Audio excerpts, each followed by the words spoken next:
let's say there is more to do and they want to do it. They want to work intensely with a marriage counselor, but the other side doesn't. How would you advise that spouse who wants to work in things where the other one doesn't? This is a very, very common scenario. In almost every marriage, we will see this scenario, and we call the person who wants the marriage a leaning in person, the other one leaning out. And what I will tell you is that marriage is a system. And when one person chooses to align within themselves and stand in their full power and chooses to do the work to become whole on their own without a positionality that when I do this, when I improve myself, when I work to evolve myself, that my partner will come back doing that work because they themselves want that for them. When one person from a couplehood stands in their true power, the other person has no chance. They have to stand in their full power. So it sounds like you're saying you could go to marriage counseling kind of alone without the other spouse because there's always work to be done on oneself.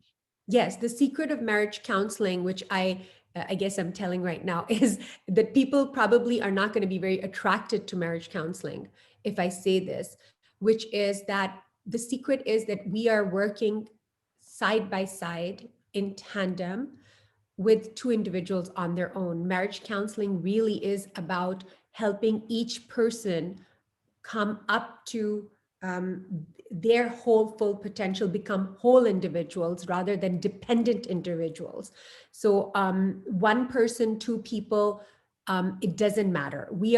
I have been, and people like me have been able to save entire marriages, entire families, just because of one motivated person. Mhm. I will tell you this too, Adam, that when people do individual work, when they do work to evolve themselves to that degree, anybody would have a fear that if I grow in this way, that just because of that growth, I will leave my partner behind. And many times people for years will stay in marriages where they know there's personal growth required and they have a desire to it, but the fear of, if I do this, if I go and augment myself, if I go and do what I want to, I live as I want to, because of the dependency agreement, that I'll have to leave my marriage. The truth is that it's the opposite. You will leave, your marriage will fall apart in a very painful way, and it'll feel like death by paper cuts in that process. Being in that relationship, if suppose you do rise in your full potential and your marriage, your partner cannot keep up, the depth of pain is not going to be there, because yes, you will lose the marriage, but you will not have lost yourself.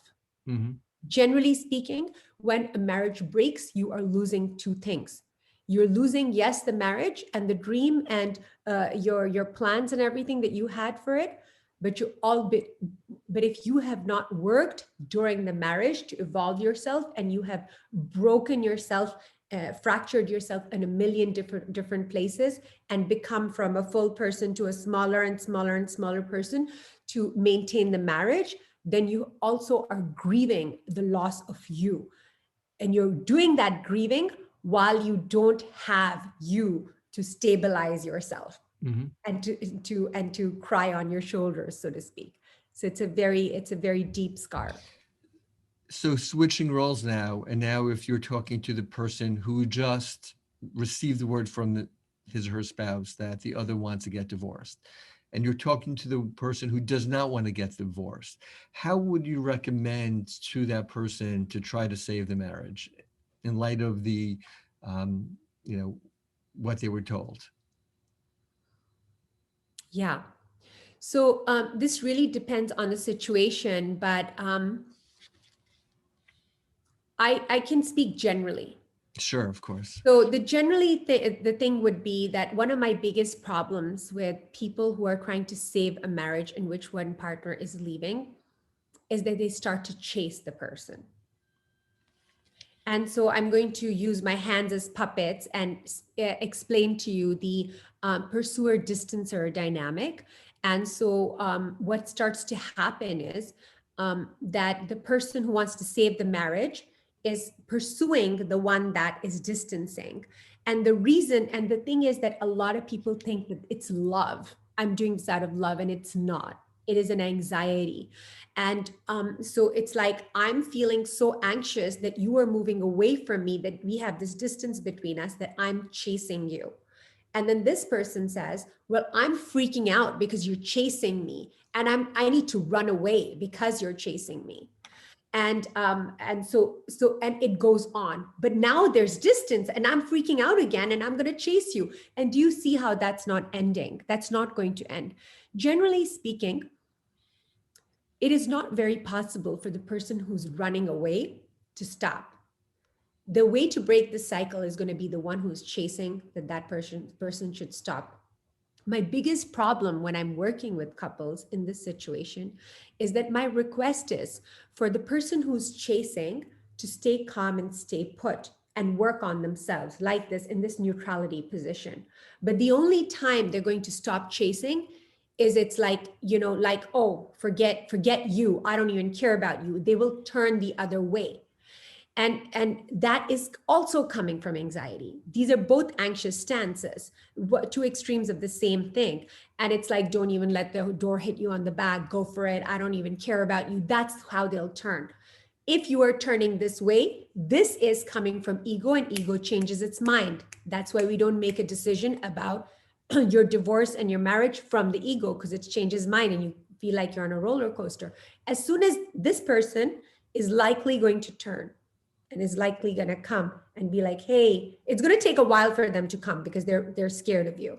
When they do, and understand, they have the propensity to run away. When they do, this person turns around and there's a little bit of a honeymoon period, but then they engulf them again. And so this person runs real fast, and this time further. So my request is to stay neutral when this person, when you turn away, to pull your energy and your attention away and work on yourself. If you are truly doing this, turning away, not so you can save your marriage, but for the first time being honest that yes, there are things that I need to change, and I need to change them regardless of whether this person is in my marriage or not.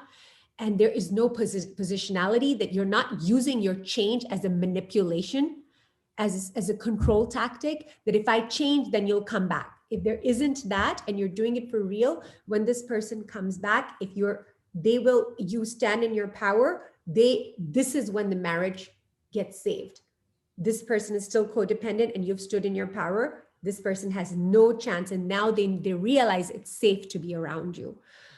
It's safe to be around you because when you have emotions, I'm not responsible for your emotions. You can handle your own emotions. That you don't want a marriage with me so that I can fulfill your needs. You are a person who's becoming whole, who can fulfill their own needs, and we can be in a relationship where you just want me. And that's the exact level of pressure that a relationship can take. Mhm. Okay, well, there's a lot there, somewhat counterintuitive too, which is good to hear.